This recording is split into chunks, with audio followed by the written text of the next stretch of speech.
na imong kaon. Ito ang iniinom.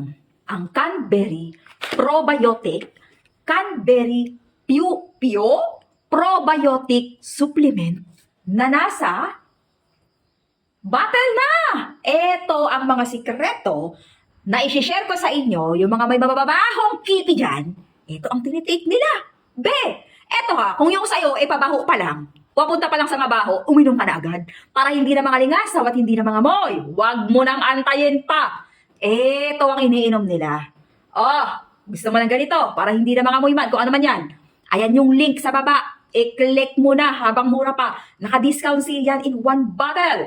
Okay? Alam mo na ang gagawin mo, be. Discounted na discounted to ngayon. Si Canberry Probiotic natin. Kaya bilisan mo habang mababa pa. Habang bagsak presyo at abot kaya po pa. Agapan mo. Ang mga nangangamoy na yan. Delikado yan pag lumala yan. Mas malala pa yan. Sa kinikwento mo. Alam mo na.